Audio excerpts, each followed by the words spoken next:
Amados irmãos e irmãs, dentro desse tempo quaresmal, um tempo tão propício que Deus nos concede para que possamos aprimorar os nossos atos, o nosso agir, e um tempo ainda maior para que a gente de fato entenda o amor com que Deus nos amou enviando o seu próprio Filho.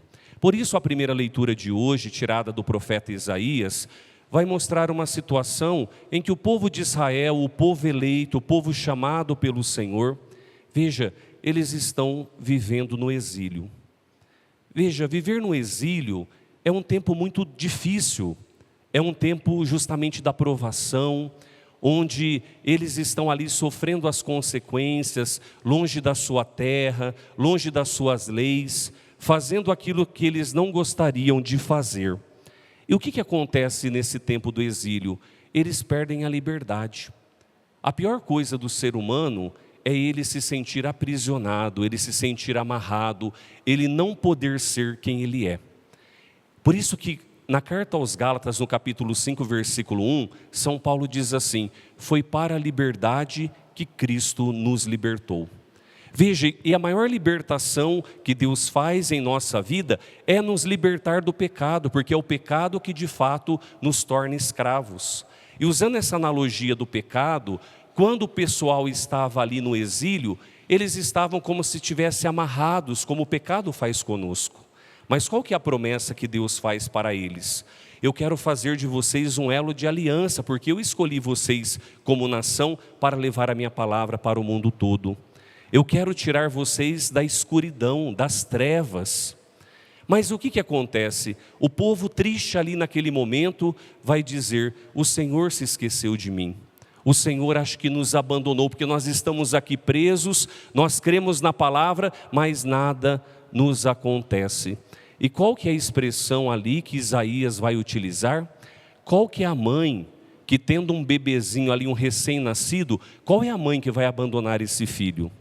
Isaías utiliza dessa analogia para falar do amor de Deus enquanto materno. Veja, se uma mãe, mesmo que uma mãe abandonasse o seu filho, Deus jamais abandonaria vocês. Para dizer assim, o amor de mãe é aquele maior amor que nós podemos experimentar na vida, porque a mãe nos ama de um jeito que ela faz de tudo para nos proteger, para nos guardar, para nos deixar no lugar seguro.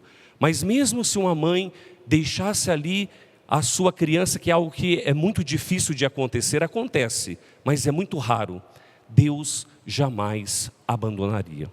E esse amor de Deus, queridos irmãos e irmãs, que move a nossa fé. Quando a gente é guiado pelo amor, nós de fato somos transformados, nós transformamos a sociedade, nós tornamos a vida do outro melhor. Mas quando não é o amor que nos guia, quando é o medo, a tristeza, o sentimento de aprisionamento, nós vivemos angustiados e pior do que isso, nós tornamos também os outros reflexo daquilo que nós estamos vivendo. Por isso que a palavra aqui é forte, Deus vai nos tirar da escuridão, da escravidão e Ele vai nos conduzir a este amor que nos transforma. E o amor de Deus realmente é transformador. Quando uma pessoa se abre à ação de Deus, ela consegue encontrar aquilo de melhor que Deus deixou dentro dela. Deus nos criou à sua imagem e semelhança. Então em nós está algo muito profundo.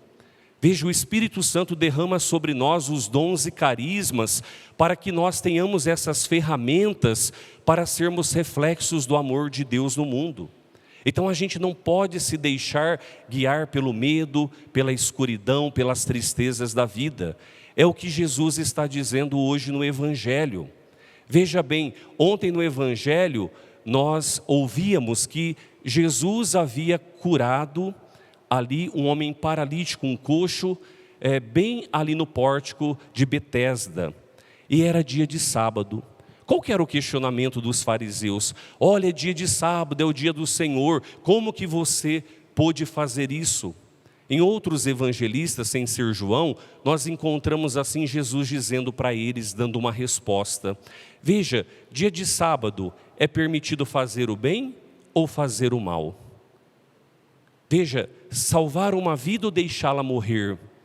Então observa, Jesus vai mostrar para nós que até mesmo no dia do Senhor o que mais lhe agrada é nós agirmos com amor.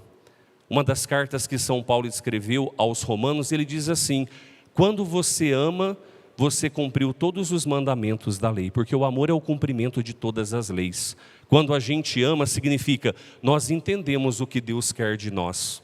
Quem ama perdoa, quem ama de fato vai ao encontro daqueles que sofrem, quem ama de fato é capaz de se reconciliar, quem ama é capaz de criar novos caminhos para que a gente possa realmente viver em paz. Veja, nessa primeira parte, Jesus está dizendo isso para os fariseus. Veja, ele está ali não porque ele quer, mas Jesus está ali porque o Pai o enviou. E ele está dizendo que ele está ali somente para fazer a vontade do Pai. Aquilo que o Filho faz é uma extensão da vontade do Pai. Então, os fariseus, eles ficam ali muito bravos com Jesus. Primeiro porque Jesus havia feito uma cura no dia de sábado. E agora Jesus está dizendo que ele e o Pai, ele é um com o Pai.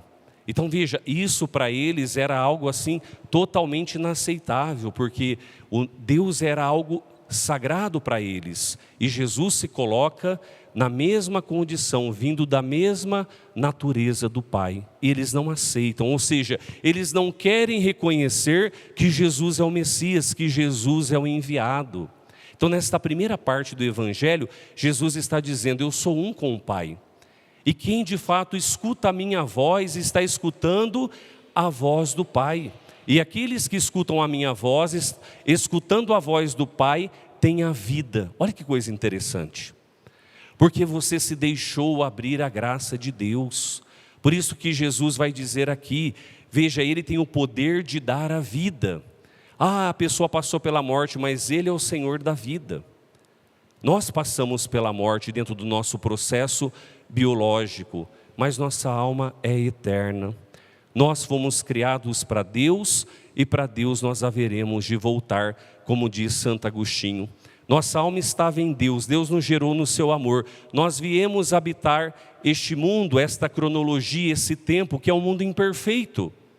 Só que a todo momento nossa alma é inquieta, a gente sempre está em busca de alguma coisa. E Santo Agostinho vai dizer, nossa alma só vai descansar quando ela regressar para o seu amor definitivo que é Deus. Só Deus pode dar a nós, só Deus pode completar em nós aquilo que nos falta. Por isso que Jesus, em outro trecho do Evangelho, vai dizer, eu sou a ressurreição e a vida. Ele é capaz de dar a vida após a morte. Nós, humanamente falando, racionalmente falando, dentro da cronologia, às vezes a pessoa sofre muito diante da morte, que ela vê a despedida do seu ente querido, ela participa do enterro ali, é muito difícil, isso dói muito, principalmente quando a gente fala da mãe, não é verdade?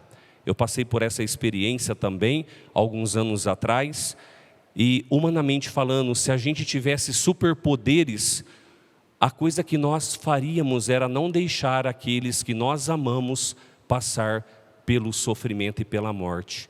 Veja, se nós humanamente pensamos assim, imagina Deus que é capaz de todas as coisas. Ele que é o Deus do impossível. Ele faz nova todas as coisas. Por isso que Cristo é a nossa esperança, Cristo é a nossa luz, Cristo é o sentido de toda a nossa vida. Por isso vai fechando os seus olhos nesse momento e eu convido você a entregar toda a sua dor, seu sofrimento. De repente você que está nos assistindo, você passou pelo processo da morte de algum ente querido, de alguma pessoa que você amava muito e talvez você perdeu a esperança. Hoje o Evangelho está dizendo isso. Jesus vai dizer, quem crê em mim, mesmo que esteja morto, viverá. Porque Ele tem poder para isso. Por isso, quando nós olhamos para tudo aquilo que aconteceu com Jesus, a paixão, a morte, nós percebemos que a ressurreição imperou muito mais alto. Jesus ressuscitou, Ele apareceu a mais de 500 pessoas, como diz São Paulo, para mostrar que Ele de fato estava vivo e ressuscitado, e que a vida eterna, que a ressurreição é uma realidade, não uma teoria. Por isso, Senhor, vem consolar os nossos corações. Consola o coração daqueles que sofrem, daqueles que passaram por essa triste experiência. E nós queremos proclamar que Tu és o Senhor da nossa vida. Como disse a primeira leitura, mesmo se uma mãe te abandonasse, Deus jamais te abandonaria. E hoje Deus, de fato, vem ao nosso encontro para dizer: eu estou contigo, eu caminho ao teu lado. Por isso, que possamos nos abrir à graça de Deus, que possamos deixar que Deus possa curar em nós as nossas feridas, porque é o Espírito Santo que nos leva a proclamar que Jesus é o Senhor. Por isso peçamos nessa noite que o Espírito Santo venha de fato nos conduzir a esta experiência com Cristo, que possamos fazer essa experiência de percebermos que o Senhor está ao nosso lado. Espírito, enche a minha vida, enche-me com teu poder, pois de ti eu quero ser. Espírito, enche o meu ser. Mais uma vez, vamos pedir: Espírito, enche a minha vida. Espírito,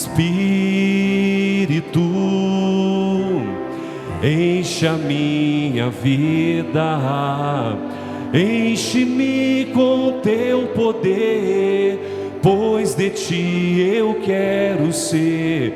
Espírito, enche o meu ser. As minhas mãos eu quero levantar nesta noite. As minhas mãos eu quero levantar e em louvor te adorar. Meu coração eu quero derramar diante do teu altar. As minhas mãos eu quero levantar nessa noite. As minhas mãos eu quero levantar e em louvor te adorar. Meu coração eu quero derramar diante do teu altar. Glória ao Pai, ao Filho e ao Espírito Santo.